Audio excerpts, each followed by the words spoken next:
નમસ્કાર વિદ્યાર્થી મિત્રો, વર્લ્ડ ઇન બોક્સમાં ફરી આપનું હાર્દિક સ્વાગત છે। આજના લેક્ચરમાં આપણે જોઈએ તાજેતરમાં જ ભારતની સુપ્રીમ કોર્ટે અનામત બાબતે એક મહત્વનો ચુકાદો આપ્યો છે। સુપ્રીમ કોર્ટે કીધું કે અનામત એ મૂળભૂત અધિકાર નથી, એટલે કે reservation is not a fundamental right. તો આના માટે કોણે પિટિશન ફાઇલ કરી હતી, અનામત માટે કેવા પ્રાવધાનો કરેલા છે અને આર્થિક રીતે પછાત લોકો માટે થઈને આર્થિક રીતે પછાત લોકોને અનામત આપવા ભારતીય બંધારણની અંદર કેવો સુધારો કરવામાં આવ્યો છે, આ તમામ પહેલું વિશે આજના લેક્ચરમાં આપણે ચર્ચા કરીશું। તો શરૂઆત કરીએ તો તાજેતરમાં તમિલનાડુની તમામ રાજકીય પાર્ટીઓએ સુપ્રીમ કોર્ટની અંદર એક પિટિશન ફાઇલ કરી કે ભાઈ તમિલનાડુની અંદર અનામત જે ઓબીસી કેટેગરીનું અનામત જે કેન્દ્ર સરકાર દ્વારા આપવામાં આવે છે એ હોય છે 27% જેટલું, અને એમાં કેટલો વધારો કરીને કેટલું કરી નાખવામાં આવે 50%। તો તમિલનાડુની તમામ રાજકીય પાર્ટીઓએ ભારતીય બંધારણના એક મહત્વના અનુચ્છેદનો ઉપયોગ કર્યો, અનુચ્છેદ 32। આ તમામ પાર્ટીઓ તમિલનાડુની રાજકીય પાર્ટીઓ એમણે કીધું સુપ્રીમ કોર્ટમાં, પહેલાં તો આપણે જોઈએ કે અનુચ્છેદ 32 શું છે, તો કે એ છે બંધારણીય ઇલાજોનો અધિકાર। બાબા સાહેબ આંબેડકરે આ અનુચ્છેદને બંધારણનો આત્મા, બંધારણનું હૃદય કીધું છે। કેમ? તો કે જ્યારે પણ ભારતના કોઈ નાગરિકને, ભારતના કોઈ વ્યક્તિને એવું લાગે કે ભાઈ એના બંધારણીય હકનું ઉલ્લંઘન થયું છે, એના બંધારણીય અધિકારનું ઉલ્લંઘન થયું છે, ત્યારે અનુચ્છેદ 32 અંતર્ગત તે સુપ્રીમ કોર્ટની અંદર પિટિશન ફાઇલ કરી શકે। તો અત્યારે તમિલનાડુની રાજકીય પાર્ટીઓએ અનુચ્છેદ 32નો ઉપયોગ કરીને જ કીધું છે કે તમિલનાડુની અંદર કેન્દ્ર સરકાર દ્વારા જે ઓબીસીને અનામત આપવામાં આવે છે, જે 27% છે, એને કારણે તમિલનાડુના ઓબીસી કેટેગરીના લોકોને જે અનામતનો અધિકાર છે એનું હનન થાય છે। તો આપણે જોઈએ, સાથે બીજી બાબત વિશે પણ જોઈએ કે અનુચ્છેદ 32 કે સુપ્રીમ કોર્ટ પાસે સત્તા રહેલી છે કે ભાઈ અલગ અલગ રીટ જારી કરી શકે, 5 જેટલી રીટ, અને અનુચ્છેદ 226 અનુસાર હાઈકોર્ટ પણ રીટ જારી કરી શકે। તો એ કઈ કઈ રીટ છે, 5 રીટ તમે દોસ્તો કમેન્ટ બોક્સમાં લખશો। તો હવે આપણે સૌ પ્રથમ જોઈએ અનામતનો રેશિયો।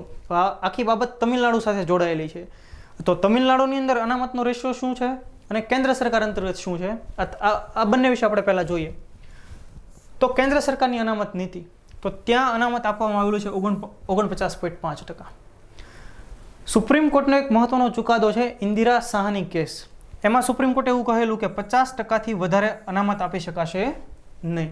એટલે કેન્દ્ર સરકારે કુલ અનામત આપેલું છે 49.5%, જેમાં ઓબીસી એટલે કે અધર બેકવર્ડ ક્લાસને 27%, એસસીને 15% અને એસટીને 7.5%।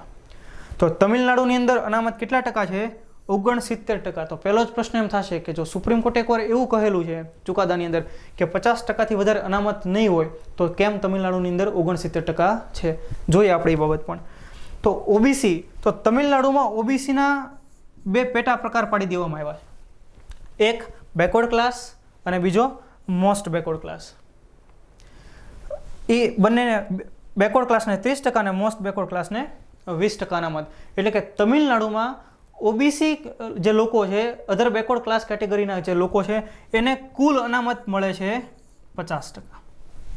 ત્યારબાદ એસસીને 18% અને એસટીને 1% જેટલું અનામત તમિલનાડુમાં મળે છે। હવે કેમ આવું તમિલનાડુમાં 50% વધારે અનામત કેમ? તો 1991ની વસ્તી ગણતરી અનુસાર તમિલનાડુની મોટાભાગની વસ્તી ઓબીસી કેટેગરીની છે, અને એટલા માટે થઈને ત્યાં 50% જેટલું અનામત આપવામાં આવેલું છે। તો હવે આપણે મેઇન અત્યારનો મુદ્દો જોઈએ કે વર્તમાનની અંદર જે પિટિશન ફાઇલ કરી છે અનુચ્છેદ 32ની રાવ રાખીને તમિલનાડુની તમામ રાજકીય પાર્ટીઓએ સુપ્રીમ કોર્ટની અંદર, એમાં રાજકીય પાર્ટીઓની શું માંગ છે? હવે એક નીટની એક્ઝામ દોસ્તો લેવાતી હોય છે, પહેલાં તો તમે કમેન્ટ બોક્સની અંદર નીટનું પૂરું નામ લખશો। હવે આ એક્ઝામ આપ્યા બાદ એમબીબીએસ, એમએસ, એમડીની અંદર એડમિશન મળતું હોય છે, નીટ યુજી અને નીટ પીજી એટલે કે અંડર ગ્રેજ્યુએટ અને પોસ્ટ ગ્રેજ્યુએટ, એનું આખું મેરિટ બને। ત્યારબાદ સીટની ફાળવણી થાય। હવે આ જે સીટની ફાળવણી થશે જે તે મેડિકલ યુનિવર્સિટી સંસ્થાની અંદર, એમાં 15% જેટલી સીટ કેન્દ્રીય કોટા અંતર્ગત ભરાય અને 85% જેટલી સીટ રાજ્ય કોટા અંતર્ગત ભરાય। હવે આપણે અહીંયા મુખ્ય કયા રાજ્યને સંલગ્ન વાત કરી રહ્યા છીએ, તો કે તમિલનાડુ। તો કેન્દ્ર સરકાર જે અનામત આપે છે ઓબીસીને, એ કેટલા ટકા છે? 27%। જ્યારે તમિલનાડુ સરકાર જે ઓબીસીને અનામત આપે છે એ છે 50%। તો તમિલનાડુની કોઈ સંસ્થાની અંદર એડમિશન જ્યારે ફાળવવામાં આવશે, બેઠક ફાળવવામાં આવશે, ત્યારે 85% જે એની સીટ ભરાશે એ અંતર્ગત તમિલનાડુના ત્યાંના વિદ્યાર્થીઓને ઓબીસી કેટેગરીના વિદ્યાર્થીઓને 50% સીટ મળશે. અને એ જ તમિલનાડુની તે જ સંસ્થામાં કેન્દ્રીય કોટા અંતર્ગત જ્યારે 15% સીટ ભરવામાં આવશે, 15%ની બેઠક ફાળવવામાં આવશે, ત્યારે એ સંસ્થાની અંદર ઓબીસી માટે કેટલા ટકા અનામત મળશે? 27% મળશે. એટલે કે કન્ફ્લિક્ટ થાય છે અહીંયા. એક જ સંસ્થામાં એડમિશન લેવાનું છે, તમિલનાડુના સ્ટુડન્ટને એડમિશન લેવાનું છે, પરંતુ કેન્દ્રીય કોટા અંતર્ગત ઓબીસીને 27% મળે છે અને રાજ્ય કોટા અંતર્ગત 50% મળે છે. તો અહીંયા તમિલનાડુની તમામ રાજકીય પાર્ટીઓ એવું કહી રહી છે કે તમિલનાડુ, માત્ર તમિલનાડુ રાજ્ય માટે કેન્દ્ર સરકાર જે ઓબીસીને 27% અનામત આપે છે એની બદલે એ અનામત કરી દે 50%.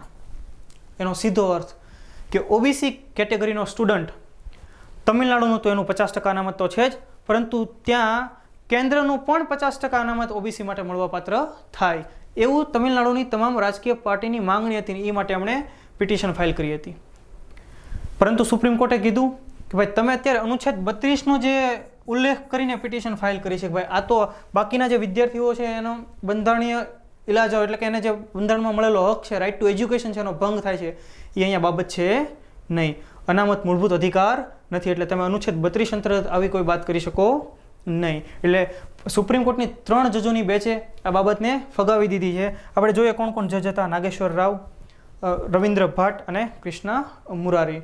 તો મહત્વની બાબત અહીંયા સુપ્રીમ કોર્ટનું ઓબ્ઝર્વેશન કે અનામત મૂળભૂત અધિકાર નથી, એટલે કે આ 15% ફિલ કરવા માટે થઈને જે કેન્દ્ર સરકારનું 27% અનામત છે એ 27% જ રહેશે, એ સુધારીને 50% કરવામાં આવશે નહીં. તો આટલી સિમ્પલ બાબત છે.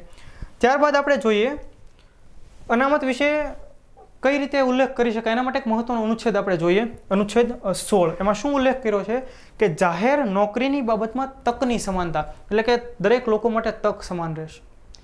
પરંતુ એ જ અનુચ્છેદની પેટા કલમ 4માં એવો ઉલ્લેખ કર્યો છે કે જ્યારે એવું કોઈ લાગે કે કોઈ સ્પેશિયલ વર્ગને જાહેર સેવામાં એનું પ્રમાણ ઓછું છે તો સરકાર એ વર્ગ માટે સ્પેશિયલ પ્રાવધાન કંઈક કરી શકશે. એટલે આપણે જોઈએ અનુચ્છેદ 16 અને અનુચ્છેદ 16(4). ત્યારબાદ સાથે એક પણ બાબત એ પણ જોઈએ કે 103મો બંધારણીય સુધારો 2019 શેને લગતો હતો? તો કે જે આર્થિક રીતે પછાત લોકો છે એને 10% જેટલું અનામત આપવામાં આવ્યું સરકારી નોકરીઓમાં અને શૈક્ષણિક સંસ્થાઓમાં. આના માટે ઘણા બધા રાજ્યોની અંદર આંદોલનો પણ થયા હતા. જે 124મું બંધારણીય સુધારા વિધેયક હતું જેના પર રાષ્ટ્રપતિ રામનાથ કોવિંદે 12 જાન્યુઆરી 2019ના રોજ હસ્તાક્ષર કર્યા હતા. હવે આ બંધારણીય સુધારા અંતર્ગત કયા બે મહત્વના અનુચ્છેદની અંદર સુધારો કરવામાં આવ્યો? તો કે અનુચ્છેદ 15(6) કે આર્થિક રીતે પછાત વર્ગ માટે એક વિશેષ કંઈક પ્રાવધાન કરવામાં આવશે, કંઈક વિશેષ વ્યવસ્થા કરવામાં આવશે. અને અનુચ્છેદ 16(6) કે આર્થિક રીતે પછાત વર્ગ માટે સરકારી નોકરીઓમાં વિશેષ વ્યવસ્થા કરવામાં આવશે. તો બે મુખ્ય અનુચ્છેદની અંદર સુધારા પણ કરવામાં આવ્યા હતા. તો દોસ્તો આ માહિતી હતી સુપ્રીમ કોર્ટના વર્તમાન ચુકાદા વિશે. સુપ્રીમ કોર્ટે શું કહ્યું કે અનામત એ મૂળભૂત અધિકાર નથી. જો આપનો વિડીયો પસંદ આવ્યો તો તેને લાઈક કરો, તમારા મિત્રો સાથે શેર કરો. ઉપરાંત તમે કયા ટોપિક ઈચ્છી રહ્યા છો એના વિશે પણ અમને કમેન્ટ બોક્સની અંદર લખશો. Thank you very much.